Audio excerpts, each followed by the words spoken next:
Hello नमस्कार, मैं हूं नगमा और आप देख रहे हैं तीखी खबरें। अगर आप हमारे चैनल पर नए हैं तो हमारे चैनल को सब्सक्राइब करें, बेल आइकन को दबाएं और शेयर भी करें ताकि सभी खबरें आपको जल्द से जल्द मिल जाए। चलिए शुरू करते हैं आज का मुख्य समाचार।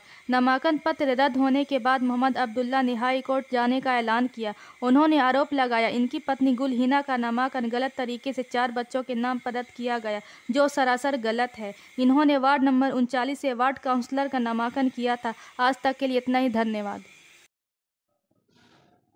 आपने वार्ड काउंसलर का पर्चा भरा था, नॉमिनेशन किया था और बड़ी खुशी थी इस इलाके के लोगों को कि आपने पर्चा भरा है, मगर एक बैग खबर आई कि वो कैंसिल हो गया। क्या वजूहत थे कैंसिल होने के?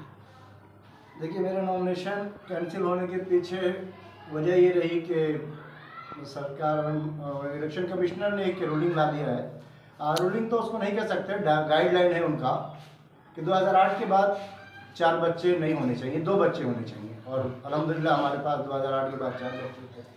तो शायद के सच बोलने की सज़ा है ये। बाकी लोगों के साथ भी था, वो अगर 2 लिख देते कोई इंक्वायरी नहीं होती, चैलेंज होता, इंक्वायरी होती, 20 साल तक केस चलता, उसके बाद जब तक काम तमाम हो जाता।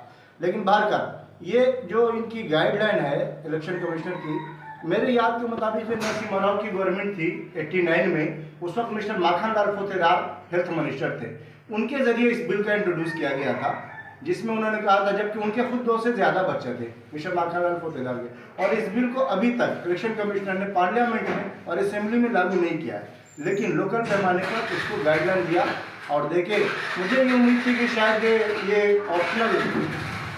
ऑप्शनल है, कंपल्सरी नहीं है, लेकिन इन्होंने मेरे नॉमिनेशन को रिजेक्ट करके ये बता दिया मुझे कि हमारे पास, मुझे ऐसा लगता है कि ये पर्दे के पीछे ये चाहते हैं कि ये लागू कर दें, नसबंदी लागू करें, क्योंकि एक आदमी के पास एक ही रास्ता बचता है, या तो वो 2 बच्चे के बाद ऑपरेशन करा ले या फिर वो इलेक्शन सिस्टम में आ जाए।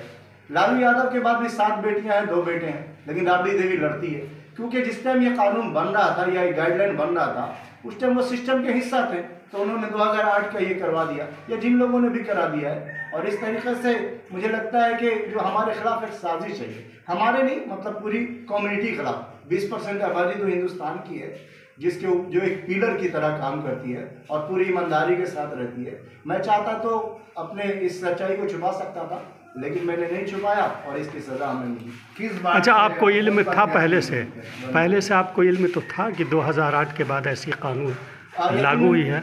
यकीनन गाइडलाइन का इल्म था मुझे, इल्म था तो हाँ, तो फिर आपने कैसे पर्चा भर दिया? गाइडलाइन पढ़ने के बाद भी हमने पर्चा इसलिए भरा था कि 1937 का एक शरिया कानून भी है। हाँ, मुझे उससे भी उम्मीद थी। वैसे मैंने शरिया कानून की पूरी स्टडी नहीं करी है कि शरिया कानून के अंदर ये आता है कि नहीं आता है, लेकिन मैं ये समझता हूँ कि शरिया कानून मेरे लिए है। और नसबंदी के बुनियाद पर हमने पहले भी जो है इंदिरा गांधी की गवर्नमेंट को ये किया है, तो मेरी समझ ये थी कि कंपलसरी है, ये ऐसा नहीं हो सकता है, कम से कम हमारे लिए तो ऐसा नहीं होगा, ऐसी उम्मीद थी हमको। और मैं इसके लिए लड़ना भी चाहता था। I will move the court. मैं चाहता था कि अगर मेरे पर्चे को रिजेक्ट करते हैं ये, तो मैं कोर्ट मूव करूंगा, इनके इस गाइडलाइन को चैलेंज करूंगा। अब क्या करेंगे आप? मेरे इरादे हैं, आप दुआ करें, मेरे इरादे हैं कि I will move the court against guideline of election commission. High court जाएंगे? बेशक, मेरी नीयत है कि हमको जाना चाहिए। पहले भी आपने चुनाव लड़ा है? नहीं, मैंने लाइफ में कभी कोई चुनाव नहीं लड़ा है, लेकिन चुनाव के सिस्टम में मैं रहा हूँ। मैं कई पार्लियामेंट के इलेक्शन का इलेक्शन एजेंट रहा हूँ, असेंबली इलेक्शन में इलेक्शन एजेंट रहा हूँ। तो सियासत में तो आप पहले से हैं? अल्हम्दुलिल्लाह, सियासत में तो मैं 9वीं क्लास से हूँ। पूछिए। किस वार्ड से और कौन प्रत्याशी थे जिनका नॉमिनेशन रद्द किया गया? वार्ड नंबर 39 था। हमारी दाई जानी बैठी है फातिमा गुल Hina, she is my wife. इनके यही हमारी प्रत्याशी थी, क्योंकि इन्होंने सीट को रिजर्व कर दिया है, महिलाओं के लिए कर दिया है, तो प्रत्याशी तो यही है। जिस कारण आपका जो नॉमिनेशन को रद्द किया गया है, वो कारण आपके पार्लियामेंट में या असेंबली में तो लागू नहीं है, इस पर क्या कहेंगे आप? मेरी नॉलेज के मुताबिक अभी तक लागू नहीं है।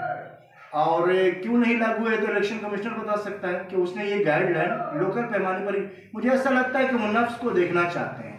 वही चाहते हैं कि पार्लियामेंट और असेंबली में तो ज़्यादा बड़े लोग बैठे हैं, इसलिए नीचे से इसको लागू करें, ताकि जो है आवाम को पहले इसके लिए उसका माइंड सेट करे शायद माइंड सेट करना उनका मकसद है, इसलिए उन्होंने लोकल लेवल पर ये किया है। उसके बाद वो करेंगे। मुझे नहीं लगता कि पार्लियामेंट और असेंबली में वो कामयाब हो पाएंगे इस गाइडलाइन को करने में। क्या नाम हुआ आपका? मोहम्मद अब्दुल्ला।